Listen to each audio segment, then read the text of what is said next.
अच्छा, सेशन हमारा आज का एसीसीए के बारे में है। अब असल में तो आप में से कुछ लोग ऑलरेडी एसीसीए के स्टूडेंट होंगे, कुछ ऐसे होंगे जो कि एसीसीए के स्टूडेंट तो नहीं है लेकिन एसीसीए ज्वाइन करना चाहते हो या आपको एसीसीए के बारे में कुछ ना कुछ इंफॉर्मेशन होगी। तो मैं तकरीबन कोई 20-25 मिनट में आपको थोड़ा सा एक एसीसीए के मुतालिक बताऊंगा।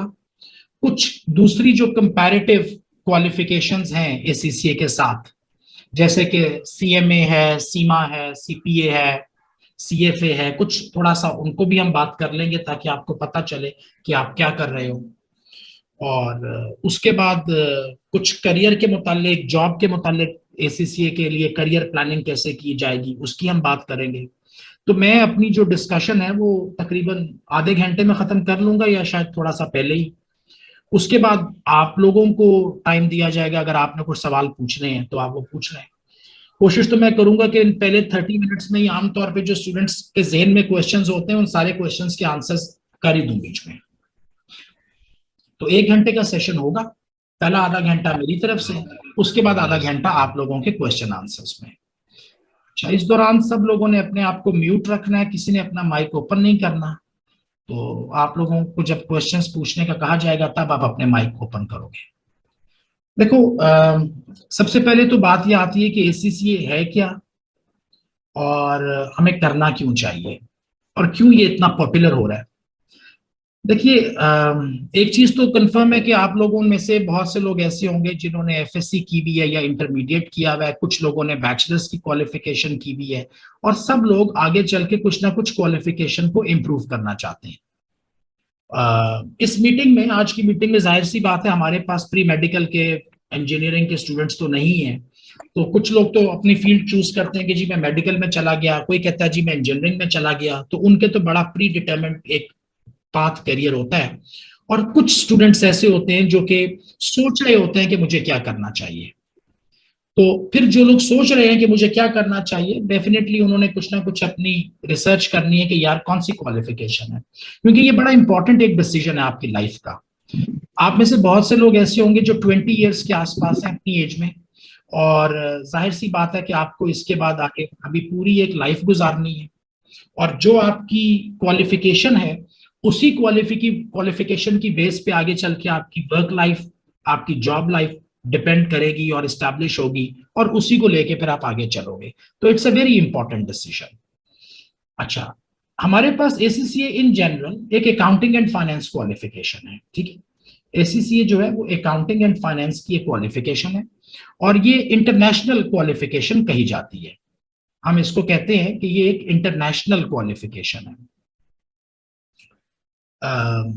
इंटरनेशनल इसलिए कहते हैं कि ये पूरी दुनिया में तकरीबन एक्सेप्टेबल है। तकरीबन आप समझ लो कि कोई 110 से ज्यादा मुल्कों में एक्सेप्टेबल है।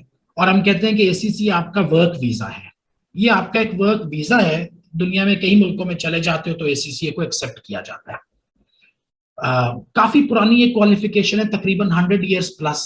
100 years plus, if I am not mistaken 1906 या 1907 में ये स्टैब्लिश हुई थी, और आज हमारे पास 2022 है। तो ये कोई 115 साल की इसकी हिस्ट्री है। यूके बेस्ड क्वालिफिकेशन है। इसके जो कंपटीशन में क्वालिफिकेशन आती है, एक सीमा आती है, ये भी यूके बेस्ड क्वालिफिकेशन है। एक सीपीए आता है, ये यूएस बेस्ड क्वालिफिकेशन है।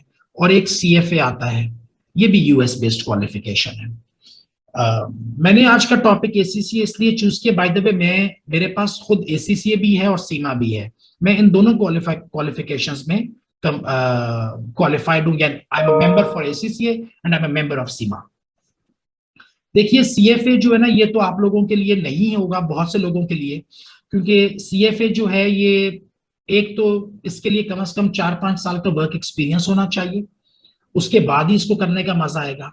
और दूसरा ये है कि सीएफए जो है ये बड़ी एक छोटी जॉब मार्केट में investments, equity investments, private investment portfolio के ऊपर जाता है, तो इसकी जॉब ओपनिंग्स बहुत कम होती हैं।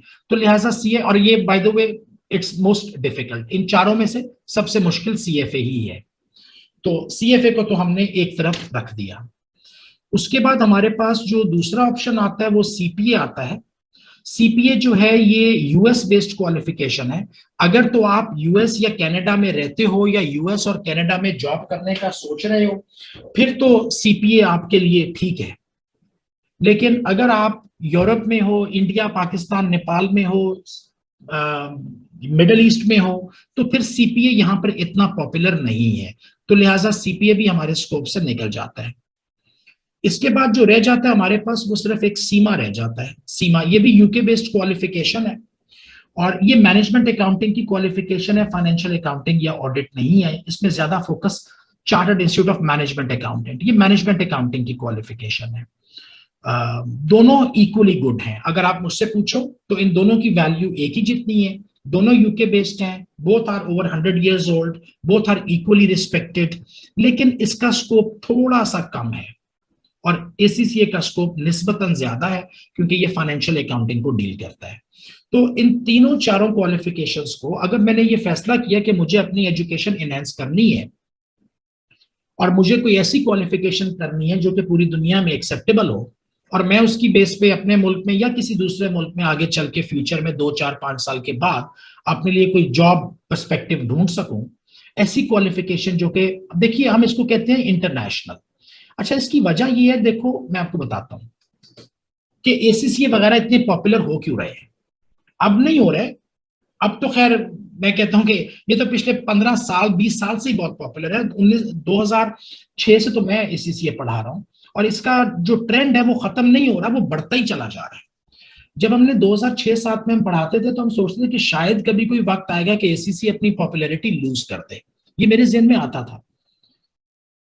लेकिन एसीसी की पॉपुलैरिटी बढ़ती ही चली जा रही है, कम नहीं हो रही। उसकी मैं आपको वजह समझा देता हूं। देखो मिसाल के तौर पे मैं एक एम्प्लॉयर हूं, मुझे एक अकाउंटेंट को हायर करना है, तो मेरे पास जो सीवीज आ गए हैं, मैं इंटरनेशनल मार्केट में बैठा हूं, यूएई में हूं, दुबई में, और मुझे एक सीवी आ गया, एक लड़का कहता है जी मैंने कराची से ये एमकॉम किया है, एक कहता है जी मैंने नेपाल से पता नहीं बीकॉम किया है, एक कहता है जी मैंने इंडिया से बीकॉम किया है, एक कहता है जी मैंने किसी और मुल्क से ये क्वालिफिकेशन किया है। आपकी यूनिवर्सिटीज के नाम फर्क हैं। मुझे क्या पता कि जिस यूनिवर्सिटी से आपने पढ़ा है, आपको पढ़ाया किसने था, टीचर कौन था, किताब कौन सी थी, इम्तिहान किसने बनाया, इम्तिहान किसने चेक किया, आपको उन्होंने वाकई में पास कर दिया या आपने कोई और चक्कर चुक्कर चला लिए हुए थे। तो मुझे कुछ भी नहीं पता क्योंकि सैकड़ों यूनिवर्सिटीज हैं, हजारों की तादाद में यूनिवर्सिटीज हैं। तो मुझे क्या पता कि हर यूनिवर्सिटी में क्या पढ़ाया जा रहा है और कैसा पढ़ाया जा रहा है और कौन आपको डिग्री दे रहा है। तो जो वैल्यू है ना इंडिविजुअल डिग्रीज की इन लोकल यूनिवर्सिटीज की, वो बहुत कम है। हाँ, जब कभी मैं एक एम्प्लॉयर के तौर पे बैठा हूं दुबई में, मेरे पास एक सीवी आता है जिसपे एसीसीए लिखा होता है, मुझे एग्जैक्टली पता है कि भाई एसीसीए में ये 13 इम्तिहान है और जिसने एसीसीए किया हुआ उसने इन सिलेबस को, इन किताबों को पढ़ा हुआ है और इस तरह का इम्तिहान दिया हुआ है और इस तरह से ये चेक हुआ हुआ है और इसके बंदे के पास एक्सपेक्टेड ये नॉलेज मौजूद होगा। तो इसमें इतनी स्टैंडर्डाइज्ड एजुकेशन या क्वालिफिकेशन हो जाती है कि एम्प्लॉयर पसंद करता है, कि उसको पता होता है कि मैं जो एक बंदे को जॉब पे उठा रहा हूं, इस बंदे के पास नॉलेज बेस क्या है। तो लिहाजा इंटरनेशनल क्वालिफिकेशन पॉपुलर है और उन चारों इंटरनेशनल क्वालिफिकेशंस में से जो सबसे सूटेबल हमें नजर आती है वो एसीसीए ही आती है। अच्छा, अब ये भी मैं आपको बता दूं कि एसीसीए में डिफरेंट तरह की क्वालिफिकेशंस हैं। एक हम एसीसीए में कहते हैं जी फाउंडेशन कोर्सेज हैं, फाउंडेशन इन अकाउंटेंसी। एक कहलाया जाता है एसीसीए का प्रोफेशनल क्वालिफिकेशन। एक है एसीसीए का सर्ट आईएफआर, मिसाल के तौर पे सर्टिफिकेट इन आईएफआरएस, फिर डिप्लोमा इन आईएफआरएस। सो मुख्तलिफ क्वालिफिकेशंस हैं। हम बात करेंगे सिर्फ इन दो की, फाउंडेशन डिप्लोमा और प्रोफेशनल क्वालिफिकेशन। अच्छा, एक सवाल बच्चे ये पूछते हैं जो मैं आपको अभी आगे चल के डिटेल बताऊंगा, लेकिन थोड़ा सा शुरू में बता दूं कि जी एसीसीए कौन स्टार्ट कर सकता है। पहला सवाल, जी मैंने मैट्रिक किया हुआ है या मैंने इंटर किया हुआ है या मैंने बैचलर्स किया हुआ है या मैंने मास्टर्स किया हुआ है। तो भाई आप सब शुरू कर सकते हो। जिसने मैट्रिक किया हुआ है वो भी स्टार्ट कर सकता है, जिसने इंटर किया, बीकॉम किया, वो भी स्टार्ट कर सकता है। तो ये तो आपका एक सवाल का जवाब आ गया। दूसरा एक क्वेश्चन स्टूडेंट पूछते हैं कि जी मेरे पास पिछला जो बैकग्राउंड है वो कोई और है, मैंने पहले अकाउंटिंग नहीं पढ़ी, मैंने तो पता नहीं बैचलर्स किया हुआ है लेकिन ज्योग्राफी में किया हुआ है, हिस्ट्री में किया हुआ है, कोई फर्क नहीं पड़ता, भले आप मेडिकल के स्टूडेंट हो, भले आप मेडिकल के स्टूडेंट हो, भले आपने इंजीनियरिंग की हो, आ जाओ आप भी स्टार्ट कर सकते हो। तो ये तो आपके पहले दो सवाल कि जी मेरे पास किस क्या क्वालिफिकेशन होनी चाहिए जी, matric, inter, BA, BCom, MBA, MA सारे कर सकते हैं। पहले जो भी पढ़ा हुआ है उससे कोई फर्क नहीं पड़ता, भले आपने इंजीनियरिंग की भी हो, भले आपने मेडिकल किया हुआ हो, आप इसमें आ सकते हो। दूसरा सवाल कि जी अगर मैं कर लूं, मिसाल के तौर पे मैंने पहले मेडिकल किया हुआ है तो मैं स्टार्ट कर लूं, मेरे लिए मुश्किल तो नहीं होगा? नहीं, बिल्कुल मुश्किल नहीं होगा, क्योंकि एसीसीए के सारे जो पेपर्स हैं वो बिल्कुल स्क्रैच से स्टार्ट होते हैं, जीरो से स्टार्ट होते हैं। हम ये अस्यूम करते हैं कि बच्चे को कुछ नहीं आता और वो जीरो से शुरू कर रहा है, तो लिहाजा सब लोग बराबर हो जाते हैं। तो ये दो सवाल थे, तीन। एक और क्वेश्चन है कि आमतौर पे एसीसीए करने में टाइम कितना लगता है, 2 साल, 3 साल, 4 साल, और मेहनत कितनी करनी पड़ती है? तो ये दोनों सवालों के जवाब कि मेहनत कितनी करनी पड़ेगी और टाइम कितना लगेगा, ये मैं अब आपको डिपेंड करेगा कि आप कहां से शुरू कर रहे हो। तो ये मैं थोड़ा सा एक एसीसीए के मुतालिक, पहली हमारी स्लाइड थी लेकिन मैंने ऑलरेडी आपको एसीसीए की हिस्ट्री बता दी है, और बस इतना ज़हन में रख लें कि it is the largest and the fastest growing qualification in the world. बस इतना ज़हन में रख लें। बाज दफा हमारे बच्चे पाकिस्तान वाले ये कहते हैं जी सीए पाकिस्तान या एसीसीए यूके, तो पाकिस्तान में हो सकता है सीए को कोई जानता हो, दुनिया में नहीं जानते, दुनिया में एसीसीए को ही जानते हैं। तो it's the largest accounting body ACCA. ACCA हमें क्यों करना चाहिए? क्योंकि सिलेबस इसका जो है बहुत डाइवर्स है, आपको कोई बेकार नॉलेज नहीं पढ़ाया जाएगा। बहुत दफा आप 4 साल बैचलर या 2 साल की बैचलर्स की डिग्री करते हो और उसमें आपको ऐसे ऐसे सब्जेक्ट पढ़ाए जाते हैं जो आपने कभी रियल लाइफ में अप्लाई ही नहीं करने। एसीसीए में आपको जो भी पढ़ाया जा रहा है वो सारे का सारा अप टू डेट है, नॉलेज अप टू डेट है, कोई कंजर्वेटिव पुराना आउटडेटेड सिलेबस नहीं है। Regularly syllabus up to date होता है और सिलेबस डाइवर्स है। जब मैं डाइवर्स कह रहा हूं तो इससे क्या मुराद है? इससे मुराद ये है कि आप फाइनेंशियल अकाउंटिंग पढ़ोगे, मैनेजमेंट अकाउंटिंग पढ़ोगे, परफॉर्मेंस मैनेजमेंट पढ़ोगे, फाइनेंशियल मैनेजमेंट पढ़ोगे, बिजनेस मैनेजमेंट पढ़ोगे, टैक्स पढ़ोगे, लॉ पढ़ोगे, ऑडिट पढ़ोगे। तो बिजनेस से रिलेटेड जो कुछ भी है वो काफी कुछ आपको पढ़ना पड़ेगा। Short completion duration approximately 3 years. जी ये 3 साल से पहले भी हो जाता है, और मैं समझता हूं कि जितने भी अच्छे स्टूडेंट हैं वो सारे ही तकरीबन 2 से लेकर 2.5 साल में इसको मुकम्मल कर लेते हैं। ये जो 3 साल या 4 साल लगा रहे हैं ना, ये वो लोग हैं जिनका पढ़ने की नीयत नहीं है। Global acceptance over 140 countries, job opportunities even part qualified. Even part qualified से मुराद ये है कि जब तक, क्योंकि आपने पूरा ना भी किया हो, अगर आपकी क्वालिफिकेशन आधे रास्ते में भी है तो फिर भी आपको जॉब अपॉर्चुनिटीज बाजार मार्केट में मिल जाती है। कुछ ना कुछ जूनियर अकाउंटेंट, अकाउंटेंट के रोल की पोजीशन मिल जाती है हाफ कंप्लीशन के साथ भी। And work and study option, देखिए आपने किसी यूनिवर्सिटी में नहीं जाना, आपने कहीं सुबह 8 से लेकर शाम को 5 बजे तक नहीं पढ़ना, और सबसे ज्यादा खूबसूरती है भी यही एसीसीए की। सबसे खूबसूरत बात ही एसीसीए की ये है कि भाई करते रहो जो और कर रहे हो, एसीसीए को साथ साथ चलाओ।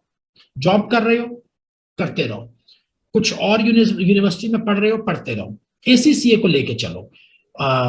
एक छोटा सा आपको मैं टिप दे दूं, मैंने कहा कि 3 साल में मुकम्मल हो जाता है, तो सर ये 3 साल क्या मुझे सुबह से लेकर शाम तक 24 घंटे पढ़ना पड़ेगा? मैं आपको अपने, देखिए मेरा एसीसीए को पढ़ाने का जो एक्सपीरियंस है वो तकरीबन कोई 16-17 ईयर्स का है, और मैं रेगुलरली पढ़ा रहा हूँ 16-17 साल से। तो लिहाजा पूरी ईमानदारी के साथ आपको बता दूं कि ये जो मैं 3 साल यहाँ पे लिखा ना, आपको एक दिन में 2 से लेकर 3 घंटे की एफर्ट करनी है मैक्सिमम, 2 से लेकर 3 घंटे की। ये 2 से 3 घंटे की एफर्ट डेली है। मैं इसलिए कह रहा हूं 2 से 3 इसलिए लिखा है कि डिपेंड करता है कि कुछ बच्चे जो है वो जल्दी पिक कर लेते हैं, कुछ को जरा पिक करने में टाइम लग जाता है, कुछ बच्चे ऐसे हैं जो कि जब किताब पे फोकस कर रहे हैं तो पूरी कंसंट्रेशन, कुछ लोग ऐसे हैं कि जब वो पढ़ रहे होते हैं तो उनकी कंसंट्रेशन थोड़ी सी कम होती है। कभी जेहन में ख्यालात ऊट पटांग भी आना शुरू हो जाते हैं, तो लिहाजा उनको थोड़ा सा ज्यादा टाइम लगता है। लेकिन ओवरऑल ऐसा कोई सीन नहीं है, ऐसा कोई सीन नहीं है कि कोई आपको ये कहे कि जी आपको दिन में 8-8 घंटे पढ़ना है। पता है 8 घंटे कब पढ़ना है? 8 घंटे तब पढ़ना पड़ेगा जब आपने पूरा हफ्ता पढ़ा नहीं होगा, तो फिर आखिरी दिन में 8 घंटे ही पढ़ने पड़ेंगे ना। अली जैन, आप अपने आप को म्यूट कर लो प्लीज। अली जैन, आपका माइक्रोफोन ऑन है। तो 8 घंटे पढ़ने का कोई चक्कर नहीं है। तो अगर आपने दिन में 2 घंटे या मैक्सिमम 3 घंटे पढ़े और आप ये 3 साल तक इस रूटीन को फॉलो कर लें, ईयर 1, ईयर 2 और ईयर 3, तो यकीन मानो एसीसी आपकी जेब में। बस इतना ही आपसे चाहिए, 2 से 3 घंटे रोजाना, रोजाना। हाँ, अगर नहीं पढ़ोगे और कहो जी मैंने सिर्फ इतवार वाले दिन, हफ्ते वाले दिन पढ़ना है, छुट्टी वाले दिन पढ़ना है, या जब इम्तिहान करीब आएंगे तब पढ़ना है, तो भाई फिर तो तुम्हें 10 घंटे पढ़ने पड़ जाएंगे। तो इसमें एसीसी का तो कोई कसूर नहीं है ना। तो work and study option, aligned and relevant with modern trends, high standard qualification. अच्छा, एक चीज मैं और आपको बता दूं, देखिए एसीसीए को, एसीसी एग्जाम देता है और आपने जाके इस एग्जाम को अटेम्प्ट करना है और आपने 50% स्कोर करना है। एसीसी के सारे एग्जाम्स में 50% स्कोर हो जाता है। अब ऐसी कोई आपको जरूरत नहीं है कि आपको किसी से, ट्यूशन प्रोवाइडर से, सैकड़ों की तादाद में ट्यूशन प्रोवाइडर्स हैं, वर्टेक्स उनमें से एक है। वर्टेक्स एक ट्यूशन प्रोवाइडर है, लेकिन यकीन मानिए सैकड़ों हजारों ट्यूशन प्रोवाइडर्स हैं, बहुत बहुत अच्छे भी हैं। ये कोई कंपल्शन नहीं, एसीसीए नहीं कहता कि आपने यूनिवर्सिटी में जाना है, आपकी अटेंडेंस चेक होगी, आपके प्रोग्रेस टेस्ट होंगे, ये होगा वो होगा, ऐसा कुछ नहीं है।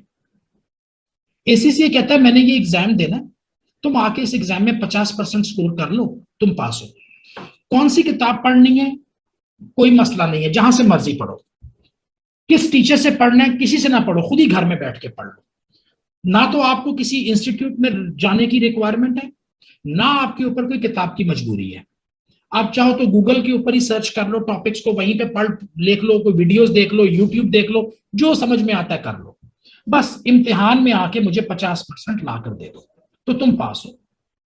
ये सबसे बड़ी फ्लेक्सिबिलिटी है। जब मैंने कहा ना कि वर्क एंड स्टडी ऑप्शन, तो आप, जरूरी नहीं है, तो बहुत से लोग ऐसे भी हैं जो सेल्फ स्टडी पे भी एसी से कर लेते हैं। अब हमें कोई ट्यूशन प्रोवाइडर जरूरी है, जाना चाहिए कि नहीं जाना चाहिए, टीचर होना चाहिए कि नहीं होना चाहिए, ये एक अलग डिबेट है, ये एक अलग बहस है। इस डिबेट में मैं नहीं जा रहा, इस डिबेट में मैं नहीं जा रहा कि आपको किसी टीचर की जरूरत है कि नहीं है। मैं सिर्फ आपको ये बता रहा हूं कि ये मुमकिन है कि आप अपने घर में, अपने कंप्यूटर, अपने कमरे से निकले बगैर पूरा एसीसीए मुकम्मल कर लें, बस बात खत्म हो गई। तो ये इससे खूबसूरत बात क्या हो सकती है? अच्छा, कुछ लोगों ने ये भी बताया हुआ है कि जी एसीसीए बड़ा महंगा है। भाई एसीसीए से सस्ती क्वालिफिकेशन दुनिया में है ही नहीं। एसीसीए से सस्ती क्वालिफिकेशन पूरी दुनिया में नहीं है, मैं आपको गारंटी दे रहा हूं। देखिए, एसीसीए में महंगा वो इसलिए बन जाता है कि जब आपने $150 का इम्तिहान दिया हुआ हो और फिर आप उस इम्तिहान को फेल कर लें और फिर आप दोबारा से $150 दें और फिर आप दोबारा से इम्तिहान में फेल हो जाएं, तो भाई इसमें एसीसीए का तो कोई कसूर नहीं है ना। आप फेल हो रहे हो तो आप दोबारा दोबारा पैसे दे रहे हो, तो ये आप एसीसीए को तो ब्लेम नहीं करोगे ना, ये तो आपका मसला है। इसी तरीके से आप किसी ट्यूशन प्रोवाइडर के पास चले जाएं और अपनी मर्जी से उसको बहुत ज्यादा पैसे दे दें, तो ये भी आपकी चॉइस है ना। एसीसीए ने तो नहीं कहा कि जी फलां बंदे के पास जाके पढ़ो तो उसको इतने पैसे दो, या फलां इंस्टीट्यूट में चले जाओ, ये तो आप कर रहे हो। एसीसीए ने तो पहले दिन कह दिया था जहां से मर्जी पढ़ लो, मेरा इम्तिहान देके क्लियर है। तो लिहाजा एसीसीए उन सब लोगों के लिए जिनके पास टाइम का प्रॉब्लम है। यार एक मिनट, मुझे किसी को म्यूट करना है, म्यूट। ऐसे जिन लोगों के पास टाइम का प्रॉब्लम है और जिन लोगों के पास बजट का प्रॉब्लम है, इन सब के लिए तो एसीसीए बहुत अच्छा है। क्योंकि जॉब करता हूं, कोई बात नहीं, शाम को 2 घंटे 3 घंटे लगा लूंगा। बजट का प्रॉब्लम है, कोई बात नहीं, सेल्फ स्टडी करके मुकम्मल कर लूंगा। तो आपके ये प्रॉब्लम तो एसीसीए ने सॉल्व किए और कोई यूनिवर्सिटी आपका ये प्रॉब्लम सॉल्व नहीं करेगी, ठीक है। तो इसलिए ये जो वाई एसीसी है ना, ये इसका ये वजह है। एक तो ये डिग्री 140 मुल्कों में एक्सेप्ट हो रही है, एसीसीए कर लिया तो मास्टर्स, मास्टर्स के बराबर है, बैचलर्स के बराबर नहीं है, मास्टर्स डिग्री के बराबर है, और पाकिस्तान में भी मास्टर्स डिग्री के बराबर रिकग्नाइज्ड है। तो मुझे मास्टर्स डिग्री मिल रही है, रात को 2 घंटे 3 घंटे बैठ के पढ़ लेता हूं, सेल्फ स्टडी खुद से कर लेता हूं, जाके बस 3 महीने के बाद $150 एग्जाम की फीस देता हूं। और ये $150 भी ज्यादा नहीं है। अब कोई मुझे कहे जी 150 भी ना हो, ये क्यों लेता है? तो भाई कुछ ना कुछ तो लेना ही है ना। आप लोग जाके आइल्स का इम्तिहान देते हो, दिया होगा कई लोगों ने, पता आइल्स की फीस कितनी है? अगर मैं गलत नहीं कह रहा तो आइल्स की फीस $340 है। तो भाई अगर आइल्स इंग्लिश लैंग्वेज के $340 आपसे ले रहा है, तो एसीसीए तो आपको सिर्फ 150 ही मांग रहा है ना। तो ये तो आप जेहन से निकाल दें। अच्छा, ऑप्शंस एंड अपॉर्चुनिटीज क्या है, हम बात करेंगे एजुकेशन की, करियर की। दो हमारी डायमेंशंस हैं जी, आज हमने बात करनी है। पहली तो एजुकेशन की है, इस पे तो मैंने कुछ ना कुछ डिस्कस कर लिया है, और दूसरा करियर का है। करियर में ये हो जाता है कि जी मैं अगर एसीसीए कर लिया तो इसके बाद क्या होगा? इसके बाद भाई आप कोई प्राइम मिनिस्टर तो लग नहीं जाओगे, अकाउंटेंट ही लगोगे। वो भी मैं आपको दिखा देता हूँ कि क्या होगा। तो पहले हम एजुकेशन की बात कर लेते हैं कि क्वालिफिकेशन की। देखिए एसीसीए में आपके पास दो क्वालिफिकेशन पाथ्स हैं। यार मुझे ये म्यूट करना पड़ता है लोगों को बीच में बार बार। अच्छा, देखिए एसीसीए में दो तरह के लोग आ रहे हैं, दो तरह के लोग आ रहे हैं। एक वो लोग हैं जिनके पास बैचलर्स डिग्री है, बीकॉम किया हुआ है, बीए किया हुआ है, बीएससी किया हुआ है, एमकॉम किया हुआ है, एमबीए किया हुआ है। वो तो डायरेक्टली प्रोफेशनल क्वालिफिकेशन को स्टार्ट करेंगे, और इन्होंने देने होंगे 13 इम्तिहान। और कुछ वो लोग हैं जो कहेंगे जी मैंने तो सिर्फ मैट्रिक किया हुआ है, मैंने तो सिर्फ इंटर किया हुआ है, मैंने यूनिवर्सिटी की डिग्री नहीं है। तो उनको फिर कुछ एडिशनल पेपर देने पड़ेंगे, और वो स्टार्ट करेंगे फाउंडेशन से। पहले फाउंडेशन करेंगे, उसके बाद इधर जाएंगे। तो जाहिर सी बात है आपके पास यूनिवर्सिटी नहीं है, तो कुछ ना कुछ तो आपको फाउंडेशन बनानी पड़ेगी ना, कुछ ना कुछ तो आपको एडिशनल पढ़ना पड़ेगा।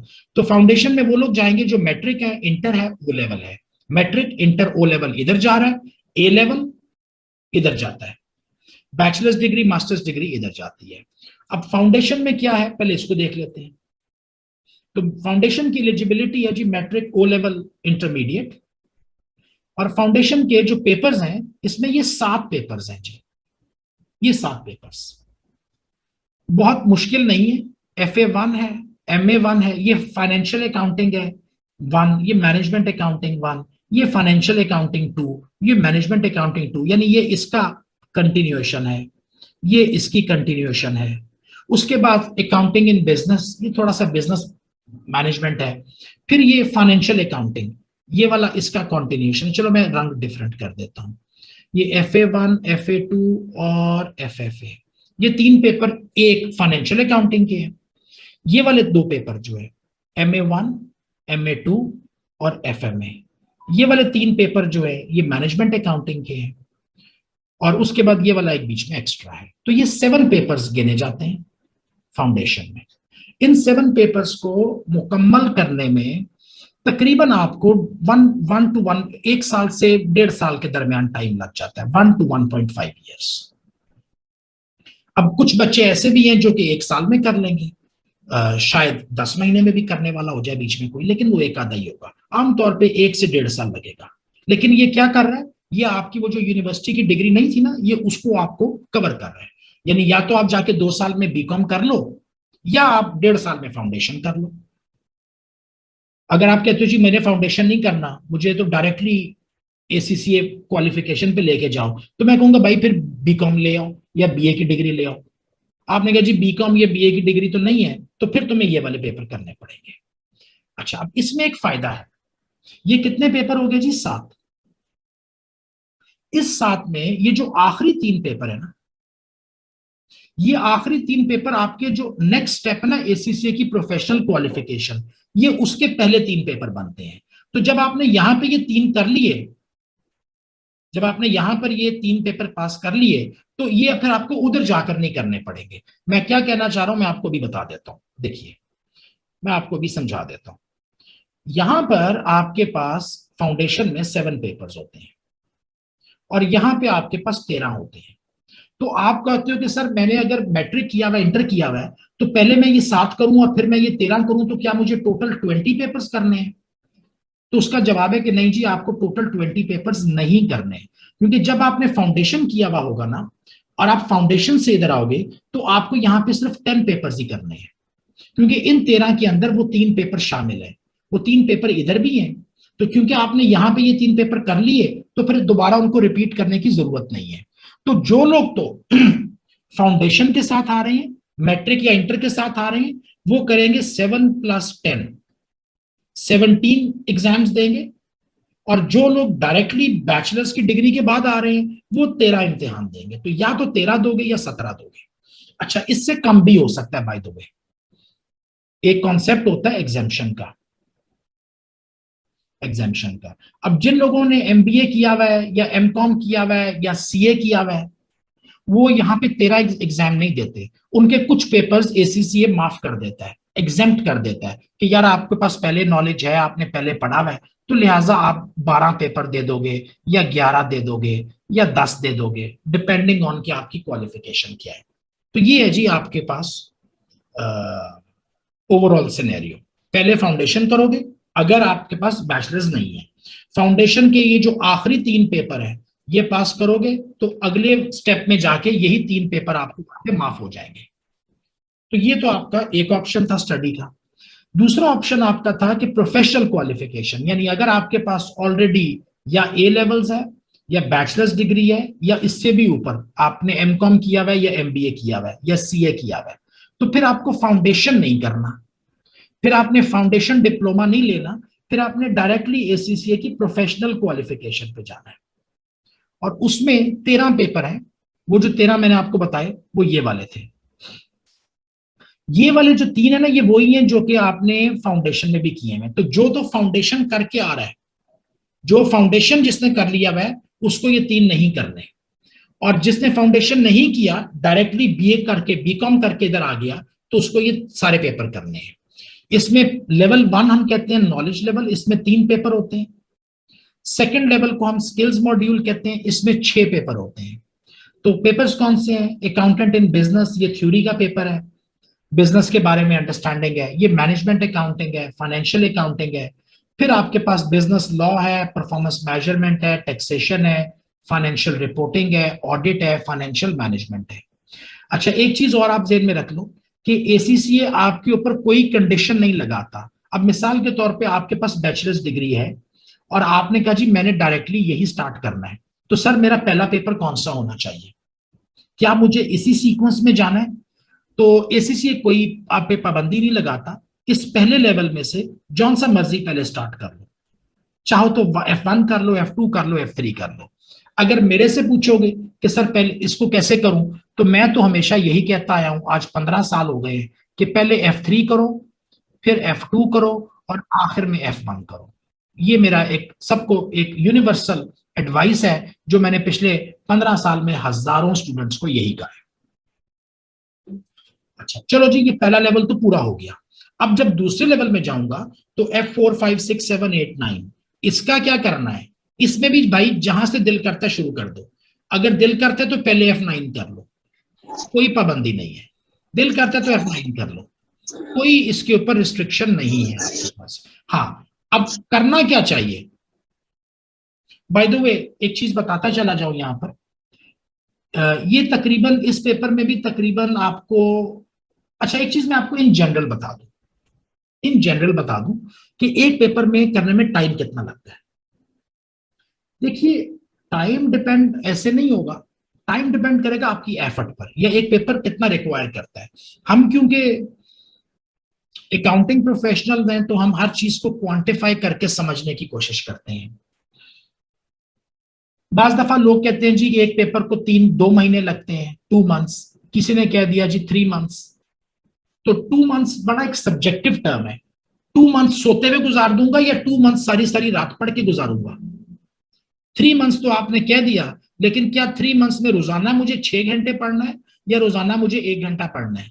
यानी 3 महीने तो बात समझ में आ गई कि अक्टूबर नवंबर दिसंबर, लेकिन अक्टूबर नवंबर दिसंबर 3 महीने में रोजाना कितना पढ़ना है? तो ये बात क्लियर तो ना हुई। तो क्लैरिटी ये है कि एसीसीए के सारे पेपर तकरीबन ऑन एवरेज 180 आवर्स में मुकम्मल हो जाता है। इसमें 20 आवर्स प्लस भी हो सकता है और 20 आवर्स माइनस भी हो सकता है, डिपेंड करता है स्टूडेंट टू स्टूडेंट।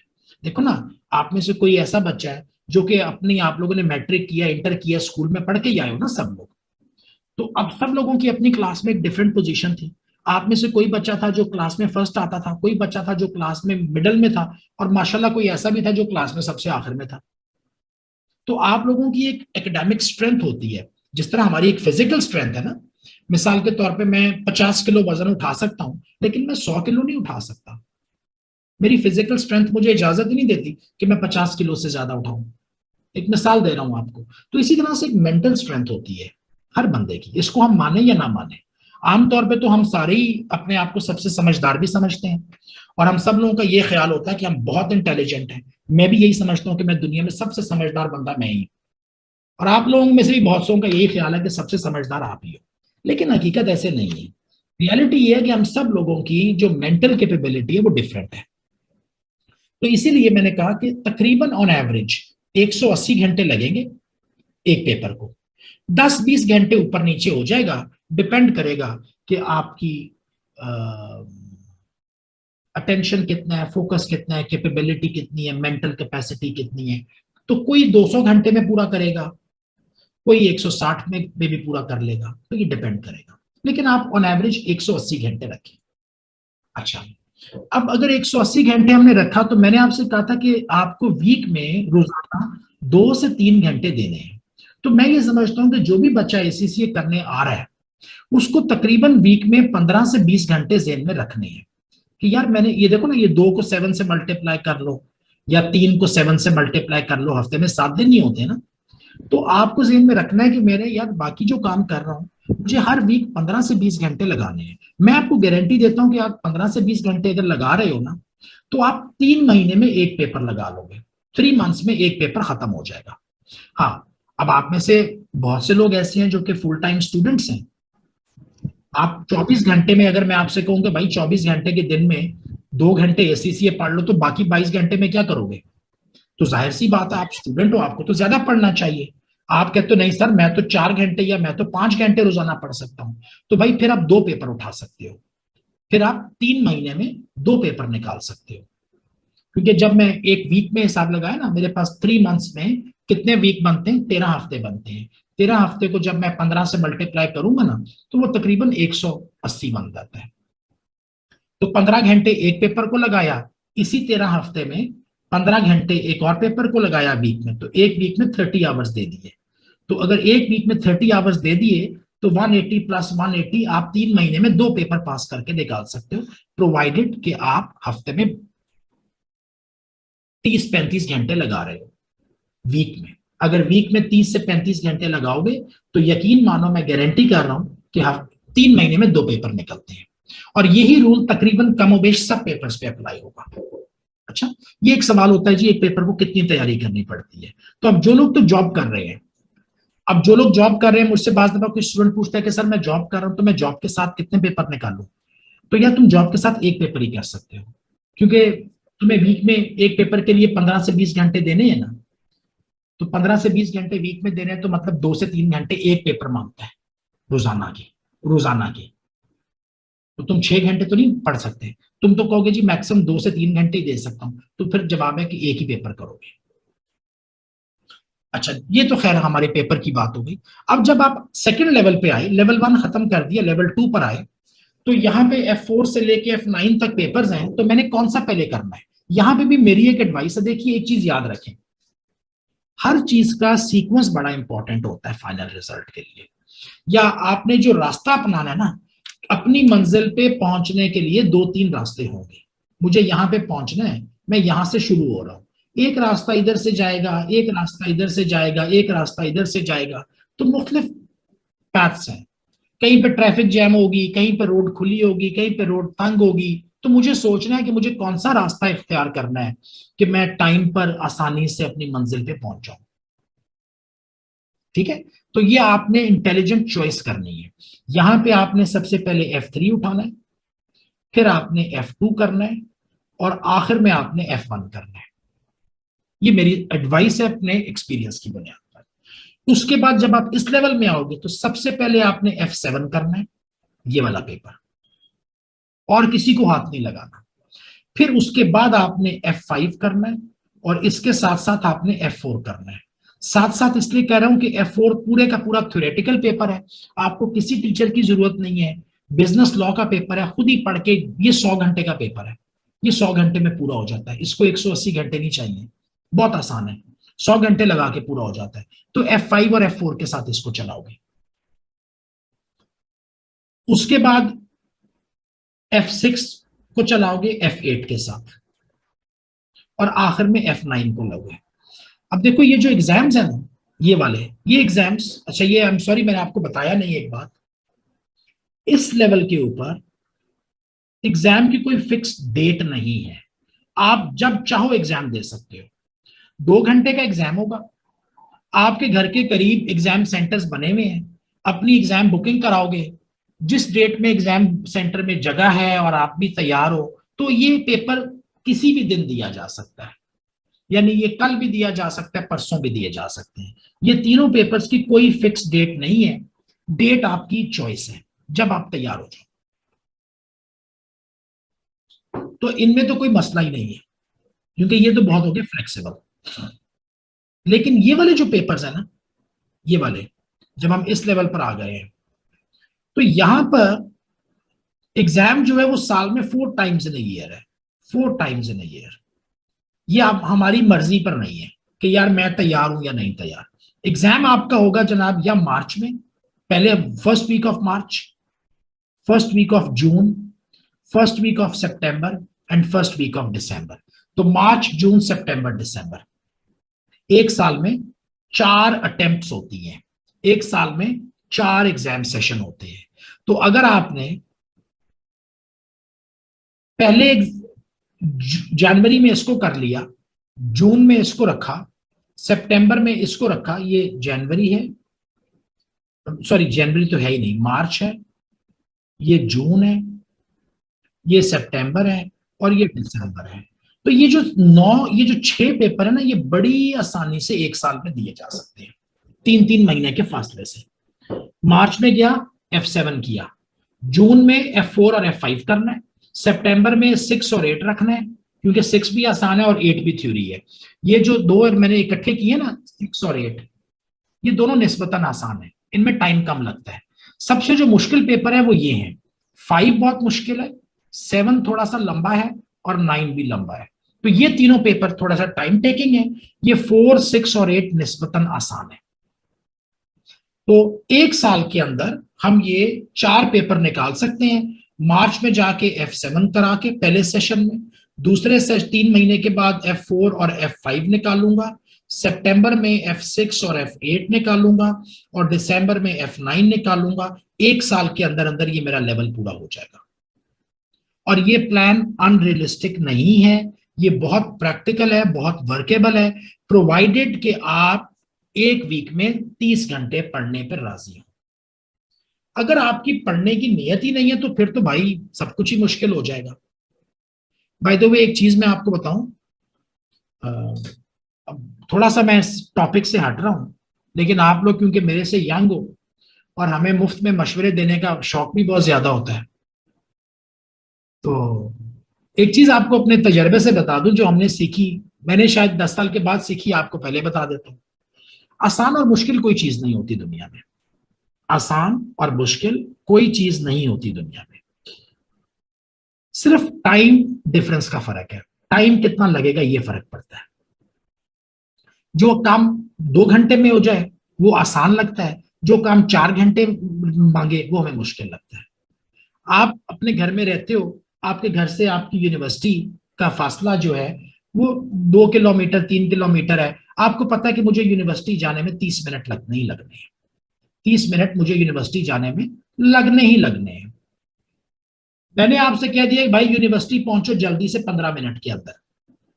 अब जब मैंने कह दिया 15 मिनट में पहुंचो, तो तुम कहते हो सर मैं तो पहुंच ही नहीं सकता। यार तुम तो रोजाना उस यूनिवर्सिटी में जाते हो, क्या मसला है? नहीं जी, वो तो 30 मिनट का काम है ना, उसको 15 मिनट में अगर करना चाहोगे तो होगा नहीं। क्या करोगे? भागम दौड़ जाओगे, किसी को धक्का दोगे, किसी को रास्ते से हटाओगे, कोई तुम्हें धक्का देगा, कहीं पे गिर जाओगे, खुदा ना खास्ता कोई एक्सीडेंट कर बैठोगे, तो या तो पहुंचोगे ही नहीं, पहुंचोगे भी तो कुछ अच्छी हालत में नहीं पहुंचोगे। और उसमें कोई फर्क नहीं था, वो वही रास्ता था जो तुम रोजाना पूरा करते थे, वो वही रास्ता था जहां पे तुम रोजाना जाते थे। लेकिन आज तुमने ये फैसला कर लिया कि मैंने 30 के बजाय 15 मिनट में जाना है, तो इसलिए तुम्हें मुश्किल हो रही है यार। तो मुश्किल जो तुम्हें हुई ना, वो टास्क मुश्किल नहीं था। तुमने जब किसी टास्क का टाइम कम कर दो, तो वो टास्क चैलेंजिंग हो जाता है, वो टास्क मुश्किल हो जाता है। आपने एक दिन में सोचा हुआ है कि यार मैंने रोजाना किसी भी किताब के 4 सफ़े पढ़ के सोने हैं। अब मुझे पता है कि 4 सफ़ों को अच्छे तरीके से पढ़ के समझने के लिए मुझे 1 घंटा चाहिए, लेकिन मैं सारा दिन इधर उधर घूमता फिरता रहता हूँ, शाम को घर आके खाना वाना खाया, पता नहीं, फिर फोन पे बैठ गए, फिर फेसबुक पे बैठ गए, फिर फैमिली में बात करना शुरू कर दी, और आखिर में 15 मिनट रह गए, और फिर सोचा यार अब जल्दी जल्दी ये किताब पढ़ लो। तो ये तो नहीं हो सकता ना, क्योंकि इस टास्क का 1 घंटे का टाइम मौजूद था। जब तक आप उसको उसका टाइम नहीं दोगे, वो टास्क मुकम्मल नहीं होगा।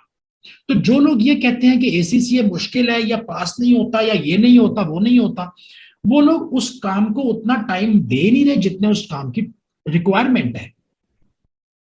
देखिए यहां पर यानी ये पेपर 180 घंटे मांगता है, इसको 180 घंटे दो।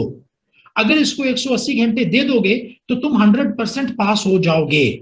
तुमने कहा नहीं जी मैंने तो 150 घंटे देने हैं, तो फिर तुम्हारे पास होने की पॉसिबिलिटी भी 80% रह जाएगी। तुमने कहा नहीं जी मेरे पास तो टाइम बहुत कम है, मैंने सिर्फ 100 घंटे देने हैं, तो भाई फिर तुम्हारे पास होने की पॉसिबिलिटी 50% है। फिर इम्तिहान दे के आओगे और बैठ के अल्लाह से दुआएं मांगोगे कि या अल्लाह पास करा दे, या अल्लाह पास करा दे, क्योंकि तुम्हें पता है कि तुम्हारे पास होने का इम्कान नहीं है।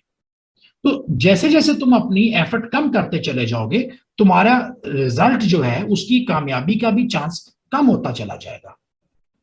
मुझे ये बात बिल्कुल पसंद नहीं आती कि कोई बंदा कहे कि जी इम्तिहान देकर आया हूं, देखो क्या बनता है।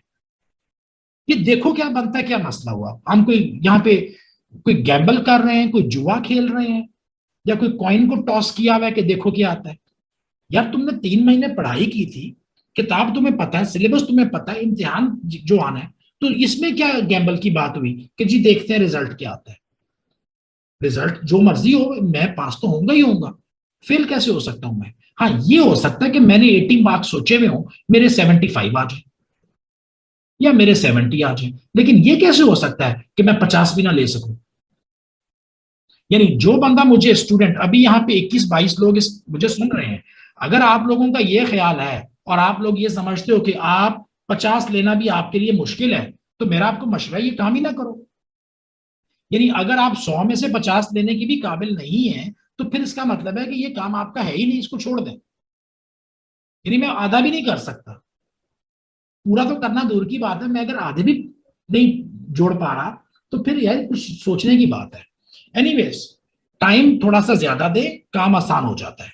कोई भी काम हो, थोड़ा सा उसमें टाइम बढ़ा दें, वही काम आपको इंजॉयबल हो जाता है। आपका 30 मिनट का रास्ता था, मैंने आपको कहा यार 1 घंटे में आ जाना, आपने कहा 1 घंटा, ये तो बड़ी जबरदस्त है। निकलोगे बाहर, मजे मजे से वॉक करोगे, किसी को सलाम करोगे, किसी को दुआ दोगे, किसी से दुआ लोगे, तुम्हें फूल भी नजर आएंगे सड़क पर, परिंदे भी चहचहाते तुम्हें नजर आएंगे, और तुम्हारी जर्नी भी बड़ी इंजॉयबल होगी, और कहोगे यार मजा आ गया, क्योंकि 30 मिनट के बजाय 1 घंटा था, मजे मजे से वॉक करते हुए जा रहे थे, भागम दौड़ नहीं थी, उसमें पैनिक नहीं था तुम्हें। एनीवेज, ये तुम्हारे 3 पेपर इधर हैं यार, 6 पेपर इधर हैं, कैसे करने हैं मैंने बता दिए। इसके बाद आता है ये हमारे पास स्ट्रेटेजिक लेवल, जिसको आप प्रोफेशनल मॉड्यूल कहते हैं, ये लेवल 3 है। इसमें टोटल मुझे 4 पेपर पास करने हैं, टोटल 4 पेपर करने हैं, लेकिन यहां पर 6 पेपर दिए हुए, 1, 2, 3, 4, 5 और 6। इन 6 में से 4 पेपर आपने निकालने हैं। जो पहले 2 पेपर है ना, ये एसबीआर और एसबीएल, ये दो तो कंपलसरी हैं, ये दो तो आपने करने ही करने हैं, इसमें तो कोई चक्कर ही नहीं है ना।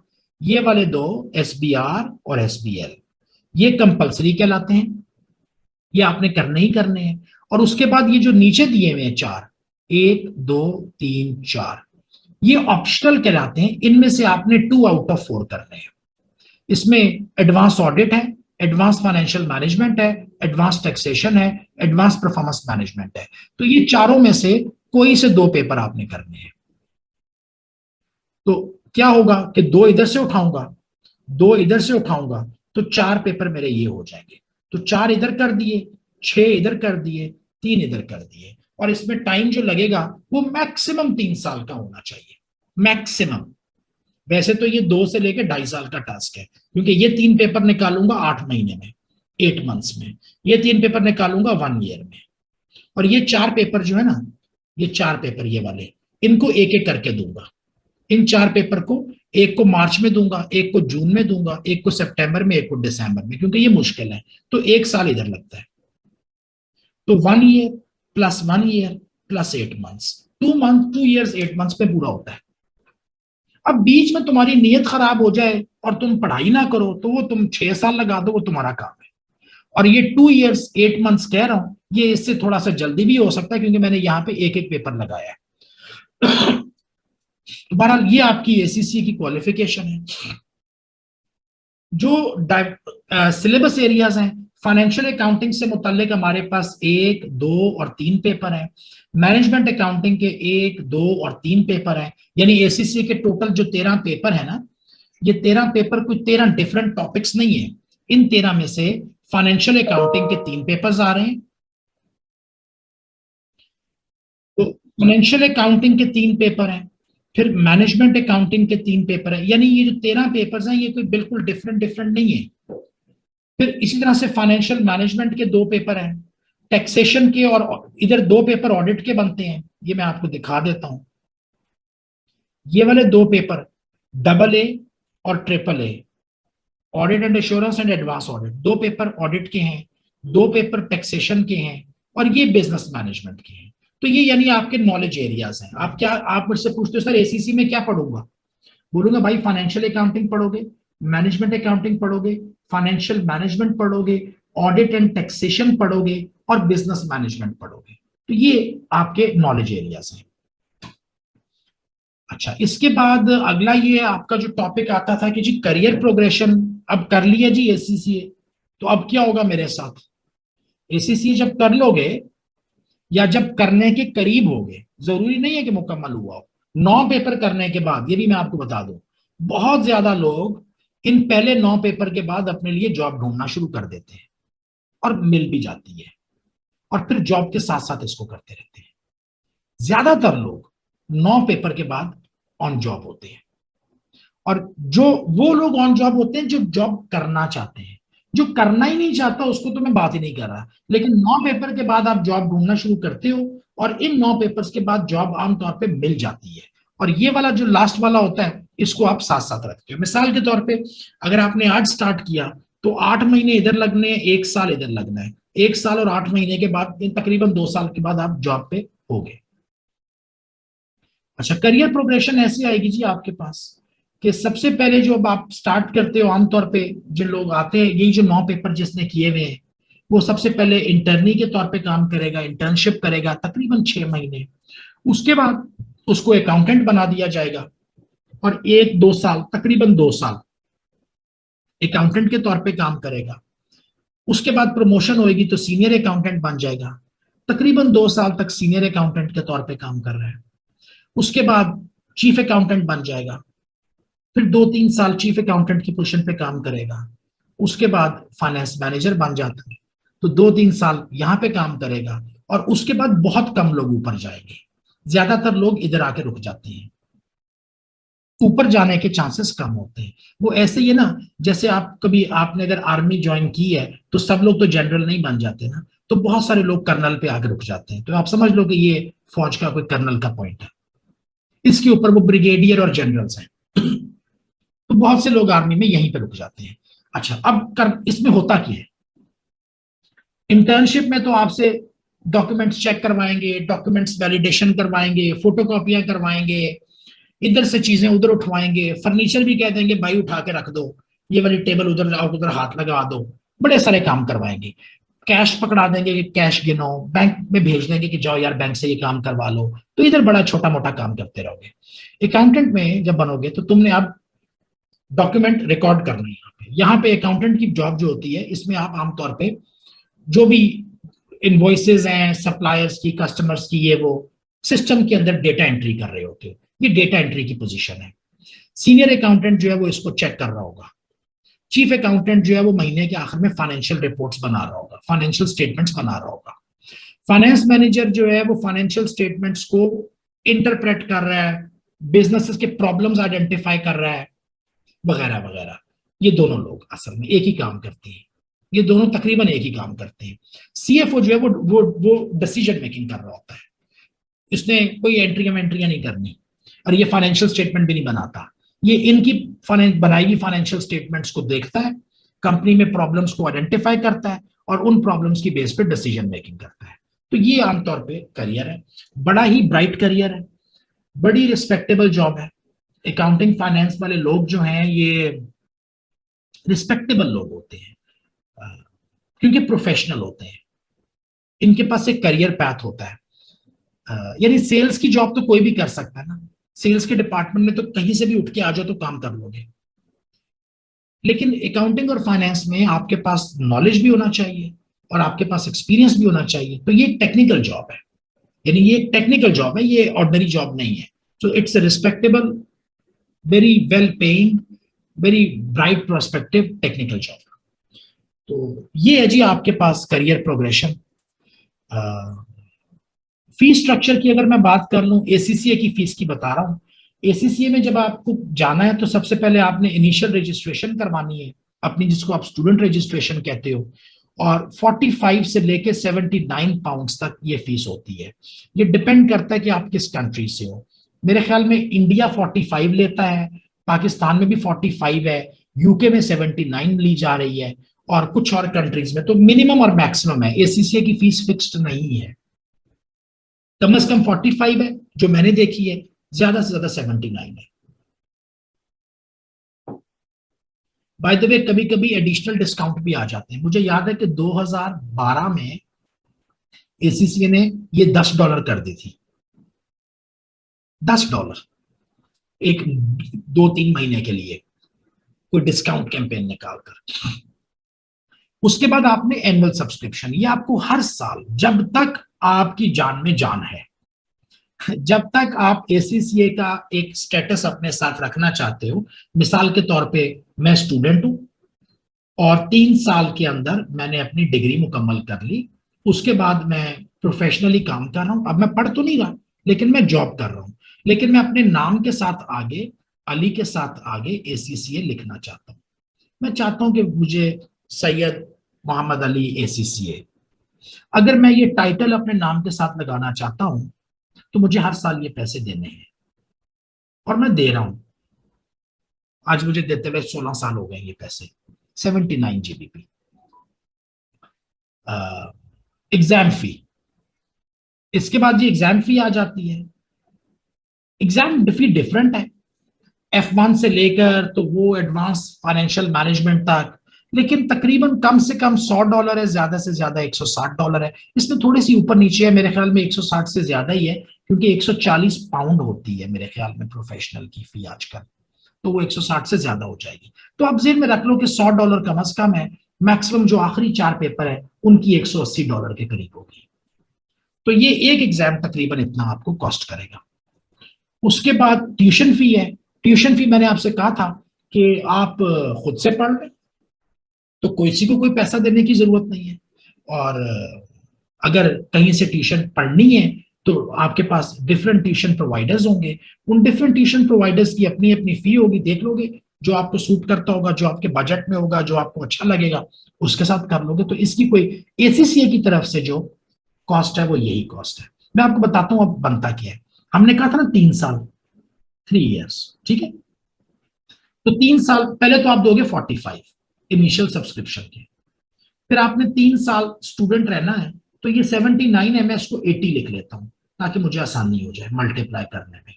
और फिर यहाँ पे एग्जाम्स हैं, कितने एग्जाम्स हैं? 13। एक एग्जाम अप्रोक्सीमेटली मैं यहाँ पे 140 का लिख लेता हूँ एवरेज, 100 और 160 के दरमियान 140 की एवरेज। 13 को 140 से करूंगा तो कितना आएगा? 1400 और 1820 इधर बनता है। तो ये ले दे के तकरीबन $2100 बनता है, $2100। और $2100 मुझे 3 साल में पे करना है। तो इसका मतलब है कि 1 साल में तकरीबन कोई $700 के करीब बनता है। और अगर मैं इसको पर मंथ पे डिवाइड कर लूं तो मेरा जो मंथली एक्सपेंस एसीसीए का, ये जो एसीसीए का एक्सपेंस है, कोर्स की बात नहीं करता, तो 700 को 12 पे करो तो कितना आता है? कुछ तकरीबन 12,600, 12,500, 12,600, तकरीबन $60 पर मंथ। तो भाई एसीसीए का एक्सपेंस अगर आपने जेन में रखना है तो तकरीबन $60 पर मंथ है, जिसमें एग्जाम फीस शामिल है। मैंने एग्जाम फी शामिल की भी है, 3 साल की सब्सक्रिप्शन भी शामिल कर दी है, 3 साल की सब्सक्रिप्शन भी डाल दी, 13 इम्तिहानों की फीस भी डाल दी, तो मिला जुला के ये $2000 बनता है यार, $2000 बनता है। और मुझे $2000 कितने अरसे में देना है? 3 साल के ऊपर देना है। हाँ, ट्यूशन फी इसके अलावा होगी, वो अब आप खुद देखोगे कि आपकी कितनी लगेगी, कहाँ लगेगी। तो ये है जी एसीसीए का। आपके पास कोई क्वेश्चन हो जो आप पूछना चाहते हो तो आप मेरे से पूछो। ये मैंने आपके लिए यहाँ पे मार्क कर दी है। ये ईमेल एड्रेस होगा जी हमारा, ये व्हाट्सअप नंबर होगा, इस पे आप कांटेक्ट करेंगे जो भी आपको पूछना है, जो भी सवाल करना है।